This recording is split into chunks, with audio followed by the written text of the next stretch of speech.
Halo, selamat pagi anak-anak. Hari ini kita akan belajar tentang sel volta atau sel galvanik, di mana pada materi ini masih ada kaitannya dengan materi sebelumnya, yaitu tentang reaksi redoks. Dan juga masih ada kaitan dengan larutan elektrolit. Nah, pada kelas 10 kita sudah belajar tentang larutan elektrolit, baik itu elektrolit kuat, elektrolit lemah, maupun larutan non-elektrolit. Nah, untuk sel volta atau sel galvanik ini merupakan gabungan antara reaksi redoks dan juga elektrolit. Nah, untuk sel volta atau sel galvanik ini kita akan belajar tentang reaksi redoks yang spontan. Nah, dikatakan reaksi redoks yang spontan karena reaksinya dapat berlangsung dengan sendirinya.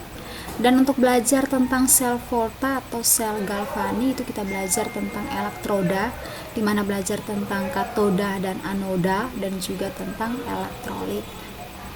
Nah, sebelum kita melihat lebih jauh tentang apa itu sel volta atau sel galvanik dan juga bagaimana aplikasinya dalam kehidupan sehari-hari, kita bisa lihat gambar ini. Jadi ini ada gambar, ada gelas kimia, di mana di dalam gelas kimia ini ada larutan CuSO4 dan juga ditempatkan seng, ada logam seng, yang mana logam seng ini dimasukkan ke dalam gelas kimia yang berisi larutan CuSO4. Nah, kita lihat bahwa di sini ketika seng dimasukkan ke dalam larutan CuSO4, di sini terjadi reaksi redoks spontan. Berarti terjadi reaksi reduksi maupun oksidasi. Dimana pada pertemuan sebelumnya kita sudah belajar tentang apa itu reduksi, apa itu oksidasi. Kalau reduksi berarti terjadi penurunan bilangan oksidasi. Hal ini disebabkan karena dia mengikat elektron. Sedangkan dia dikatakan terjadi reaksi oksidasi apabila terjadi peningkatan bilangan oksidasi, yang mana peningkatan ini disebabkan karena dia melepaskan elektron. Nah, kita lihat bahwa di sini ada perubahan warna juga.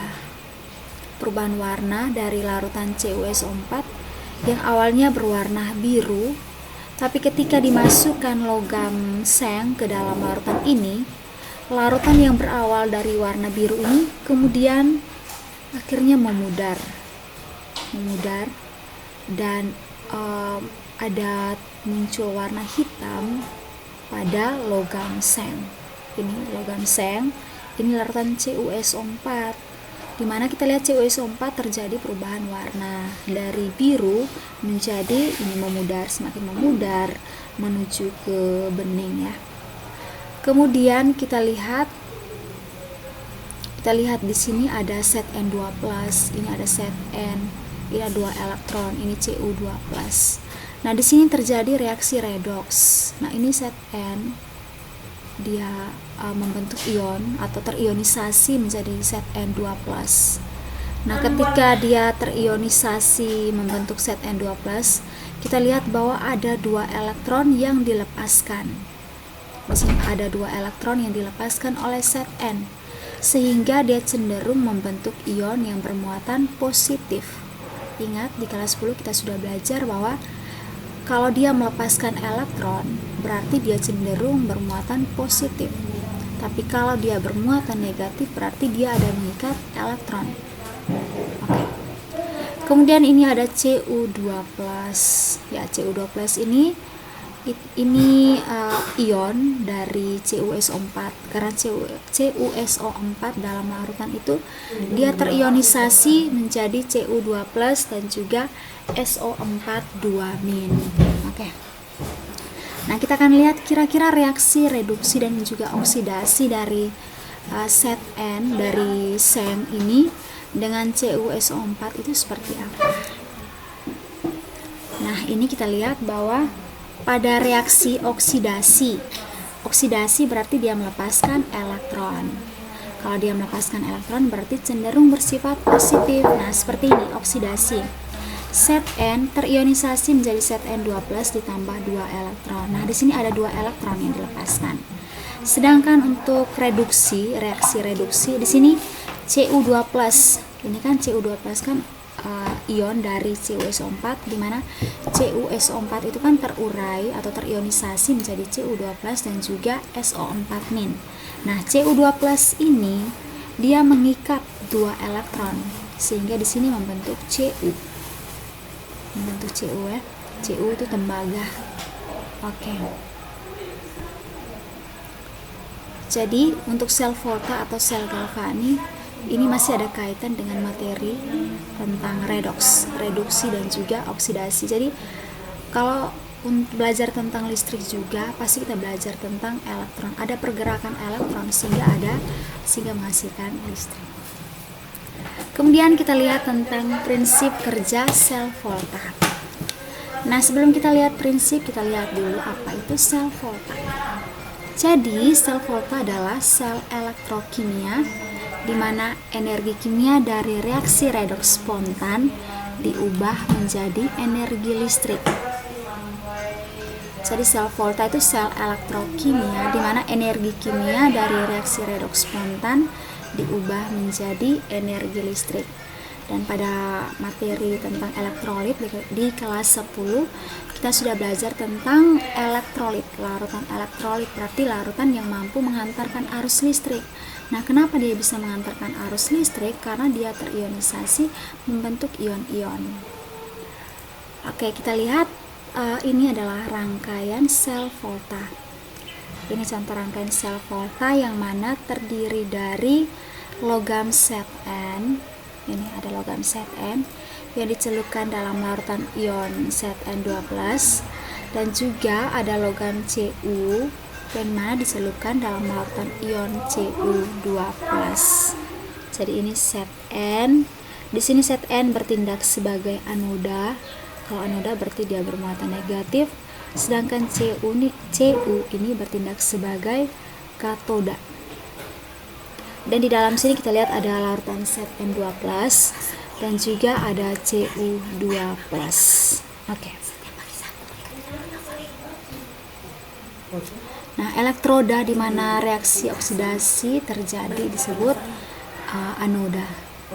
Jadi anoda ini anoda berarti di sini terjadi reaksi oksidasi. Terjadi reaksi oksidasi.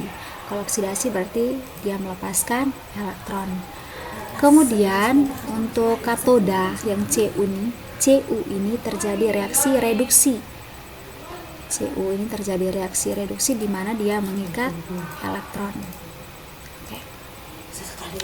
Yang mana kalian bisa, supaya memudahkan kalian untuk ingat, kalian ingat saja CRAO. CRAO berarti katoda reduksi, anoda oksidasi. Jadi kalian harus tahu bahwa kalau dia anoda berarti dia bersifat dia berarti terjadi reaksi oksidasi.